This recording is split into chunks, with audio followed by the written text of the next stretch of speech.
2025 முதல் 2027 வரை சனி பயிற்சி பலன்கள் மேஷ ராசிக்கு எப்படி இருக்கிறது என்று பார்க்கலாம். கணித்து தந்திருக்கிறார் என் இனிய சகோதரர் பரம்பரை ஜோதிடர் பெருங்குளம் ராமகிருஷ்ண ஜோசியர்.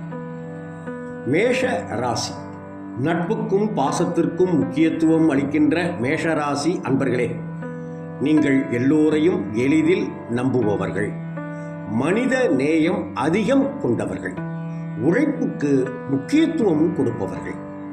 எப்படி இருக்க போகிறது இந்த சனிப்பெயர்ச்சி? கிரக நிலை இதுவரை உங்களுடைய லாபஸ்தானத்தில் இருக்கும் சனி பகவான் விலகி அயன சயன போக ஸ்தானத்திற்கு செல்கிறார். 3ஆம் பார்வையால் தனவாக்கு குடும்பஸ்தானத்தையும் 7ஆம் பார்வையால் ரண ருண ரோக ஸ்தானத்தையும் 10ஆம் பார்வையால் பாக்கிய ஸ்தானத்தையும் பார்க்கிறார் சனீஸ்வரர். இதனால் குடும்பத்தில் மகிழ்ச்சி பொங்கும். சரளமான பணவரவால் சந்தோஷமடைவீர்கள். நம்பிக்கையுடன் உங்கள் பணிகளில் தொடர்ந்து ஈடுபடுவீர்கள். நண்பர்களுக்கும் உற்றார் உறவினர்களுக்கும் தேவையான உதவிகளை செய்து மன நிறைவு அடைவீர்கள். குடும்பத்தில் திருமணம் முதலான சுப நிகழ்ச்சிகள் நடந்தேறும். மழலை செல்வம் இல்லாதவர்களுக்கு குழந்தை பாக்கியம் கிடைக்கப்பெறும். புதிய முதலீடுகளில் தைரியத்தோடு செயல்படுவீர்கள். அது உங்களுடைய முழு திறமையை வெளிப்படுத்தி வெற்றியும் பெறுவீர்கள்.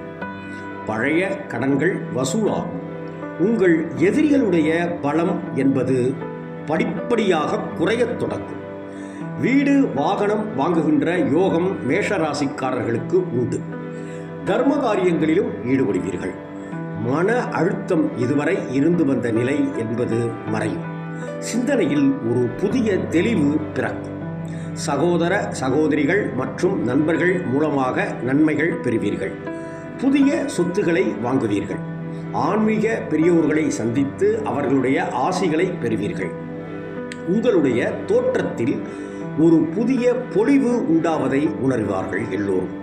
புத்திசாலிகளின் நட்பை பெற்று பலனடைவீர்கள். மனதில் உறுதி உண்டாகும். கவலைகள் மறைந்து மகிழ்ச்சி பிறக்கும். ஏற்றுமதி மற்றும் இறக்குமதி உள்ளிட்ட வியாபாரங்கள் சூடுபிடிக்கும். தூர தேசத்திலிருந்து மகிழ்ச்சிகரமான செய்திகளை கேட்பீர்கள். வெளிநாட்டு பயணங்களை செய்யக்கூடிய பாக்கியமும் சிலருக்கு கிடைக்கும். சேமிப்பு விஷயங்களில் முன்னேற்றம் உண்டு. வெளிவட்டாரத்தில் உங்கள் செல்வாக்கு உயரும். உங்களை பற்றி அவதூறாக பேசியவர்களை கண்டறிந்து அவர்களுக்கு உண்மை நிலையை புரிய வைப்பீர்கள். நட்பையும் தக்க வைத்துக் கொள்வீர்கள். பெற்றோர் மற்றும் நண்பர்கள் வழியில் ஏற்பட்டு வந்த மன வருத்தங்களை நீக்குவீர்கள். குறைந்த அளவு முதலீட்டிலும் அதிக லாபத்தை பெருகக்கூடிய அளவுக்கு சாமர்த்தியங்கள் பிறக்கும். எண்ணங்களுக்கு தகுந்த செயல் வடிவம் கொடுப்பீர்கள். எதிரிகளால் தொல்லைகள் இனி இருக்காது. உடல் உபாதைகள் ஏதேனும் இருந்தால் இந்த காலகட்டத்தில் தீர்ந்துவிடும். வீண் வழக்குகளிலிருந்து தப்பிப்பீர்கள். அலைச்சல்களுடன் நடந்த செயல்கள் நல்லபடியாக முடிவடையும். வெளியில் கொடுத்திருந்த பணம் திரும்பவும் உங்கள் கைக்கு வந்து சேரும். சென்ற இடத்திலெல்லாம் பிரச்சனையை சந்தித்தவர்கள் கூட இந்த காலகட்டத்தில் விரும்பி வரவேற்கப்படுபவர்களாக நீங்கள் திகழ்வீர்கள். சிலர் மனம் விரும்பிய வீட்டிற்கு குடிபெயர்வார்கள். தக்க சமயத்தில் உயர்ந்தவர்களின் நட்பை பெற்று கௌரவ குறைவு ஏற்படாமல் காக்கப்படுவார்கள். களவு போயிருந்த பொருட்கள் திரும்ப கிடைக்கவும் வாய்ப்புகள் உண்டு. உறுதியின்றி செய்த வேலைகளில் ஒரு பிடிப்பு ஏற்பட்டு அவை மளமளவென்று நடந்தேறுவதை நீங்களே சிலிர்ப்போடு பார்ப்பீர்கள். என்ன நடக்குமோ என்று பயந்த விஷயங்கள் கூட மகிழ்ச்சிகரமாக முடிவடையும். உத்தியோகத்தில் இருப்பவர்களுக்கு பதவி உயர்வு தேடி வரும். வருமானம் சீராக இருக்கும். விரும்பிய இடமாற்றங்கள் கிடைக்கும். மேலதிகாரிகளின் அன்பும் ஆதரவும் கிடைக்கும் என்ற போதும் அவர்களிடம் மரியாதைக்குரிய வகையில் தொலைவில் இருந்து பழகுவதே நல்லது. சக ஊழியர்களுடன் நல்ல நட்பு தொடரும். உங்களின் வேலைகள் குறித்த காலத்திற்குள் நிறைவேறிவிடும். உங்களுடைய வேலை திறனை கூட்டிக் கொள்வதற்கு அதிகப்படுத்திக் கொள்வதற்கு புதிய அலுவலக பயிற்சிகளை மேற்கொள்வதற்கான வாய்ப்புகளும் உண்டாகும். வியாபாரிகள் போட்டிகளையும் பொறாமைகளையும் சந்தித்தாலும் கூட பொறுமையுடன் செயல்பட்டு அவற்றையெல்லாம் சமாளிப்பீர்கள். உங்களுடைய சமயோஜித புத்தியால் பிரச்சனைகளில் இருந்து தப்பித்துக் கொள்வீர்கள். புதிய வாடிக்கையாளர்களையும் புதிய சந்தைகளையும் நாடிச் செல்வீர்கள். கொடுக்கல் வாங்கல் விவகாரங்களில் சிரமங்கள் ஏற்படாத ஒரு சூழ்நிலையும் வந்துவிடும். அரசியல்வாதிகள் தாங்கள் சார்ந்துள்ள கட்சியின் தொண்டர்களுக்கும் நெருங்கியவர்களுக்கும் மிகப்பெரிய உதவிகளை செய்து பாராட்டுகளை பெறுவீர்கள். உங்கள் கௌரவம் உயரும். சமூகத்தில் அந்தஸ்து உண்டாகும். உங்களுடைய முயற்சிகள் உங்களை வெற்றி பாதைக்கு அழைத்துச் செல்லும். கலைத்துறையினர் படிப்படியான வளர்ச்சியை காண்பார்கள். வருமானம் நன்றாக இருப்பதால் ரசிகர்களுக்காக செலவு செய்ய தயங்க மாட்டார்கள். சக கலைஞர்களால் நன்மை பெறுவார்கள். புதிய வாகனங்களை வாங்குகின்ற யோகமும் கிடைக்கும். பெண்மணிகளுக்கு குடும்பத்தில் அமைதி நிலவும். வெளியூர் மற்றும் வெளிநாடுகளிலிருந்து இன்பகரமான செய்திகள் வந்தடையும். கணவரிடம் அனுசரித்து நடந்து கொள்வீர்கள். கணவருடைய உறவினர்களோடு வீண் வாக்குவாதங்களில் ஈடுபடாமல் இருங்கள். மாணவ மாணவிகள் படிப்பில் வெற்றி வாகை சூடுவார்கள். மேலும் உங்கள் ஞாபக சக்தியும் அறிவாற்றலும் பெருகும். அதே நேரத்தில் விளையாடுகின்ற நேரங்களில் கவனமாக இருங்கள்.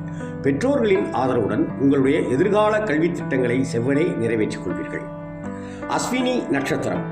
எந்த சூழ்நிலையிலும் தங்களது தனித்தன்மையை விட்டுக் கொடுக்க மாட்டீர்கள். பணவரவு அதிகரிக்கும். மனதில் சந்தோஷம் உண்டாகும். எந்த பிரச்சனை வந்தாலும் சமாளித்து முன்னேறி விடுவீர்கள். தெளிவான முடிவுகள் எடுப்பதன் மூலம் இழுபறியான காரியங்கள் சாதகமாக நடந்து முடியும். மற்றவர்கள் பாராட்டக்கூடிய மிகப்பெரிய செயலை செய்து முடிப்பீர்கள். சாதித்து காட்டுவீர்கள். பரணி நட்சத்திரம். தொழில் வியாபாரம் சிறப்பாக நடைபெறும். பழைய பாக்கிகள் வசூலாகும்.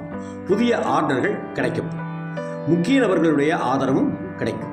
உத்தியோகத்தில் இருப்பவர்களின் பணம் சம்பாதிக்கும் திறமை என்பது அதிகரிக்கும். மேலதிகாரிகள் கொடுத்த வேலையை திறமையோடு செய்து பாராட்டுகளை பெறுவீர்கள். குடும்பத்தில் இதுவரை இருந்து வந்த டென்ஷன் யாவும் நீங்கிவிடும். கார்த்திகை 1ஆம் பாதத்தில் பிறந்தவர்களுக்கு கணவன் மனைவிக்கு இடையே மகிழ்ச்சி நிலவும். குழந்தைகளுடைய எதிர்காலம் பற்றிய சிந்தனை அதிகரிக்கும். நண்பர்களால் தேவையான உதவிகள் கிடைக்கும். எந்த தடைகளையும் தாண்டி எடுத்த காரியத்தில் வெற்றியை பெறுவீர்கள். மனதில் மகிழ்ச்சி உண்டாகும். எதிர்காலம் பற்றிய சிந்தனை மேலோங்கும். எல்லா காரியங்களிலும் நல்லபடியாக நடந்தேறும். எடுத்துக்கொண்ட வேலைகளில் இருந்து வந்த பிரச்சனைகள் தடைகள் தீரும். பரிகாரங்கள். செவ்வாய்க்கிழமை தோறும் முருகப்பெருமானை தரிசித்து வணங்கி வந்தால் எல்லா துன்பங்களும் நீங்கும். குடும்பத்தில் மகிழ்ச்சி கூடும். சிறப்பு பரிகாரம். அரளிப்பூவை வாங்கி மாலையாக தொடுத்து அருகில் இருக்கிற முருகன் கோவிலில் உள்ள வேலுக்கு சாத்தி வந்து அர்ச்சித்து வழிபட்டு வாருங்கள். சொல்ல வேண்டிய மந்திரம் ஓம் சரவணபவ என்ற மந்திரத்தை தினமும் 6 முறை சொல்லி மனதார பிரார்த்தனை செய்யுங்கள். மேஷ ராசிக்காரர்களின் அதிர்ஷ்ட எண்கள் 1, 3, 9. அதிர்ஷ்ட ஹோரைகள் சூரிய ஹோரை, செவ்வாய் ஹோரை, குரு ஹோரை. அதிர்ஷ்ட திசைகள் கிழக்கு தெற்கு. அதிர்ஷ்ட கிழமைகள் ஞாயிறு செவ்வாய் வியாழன். மேஷ ராசிக்காரர்கள் அனைவருக்கும் வாழ்த்துக்கள்.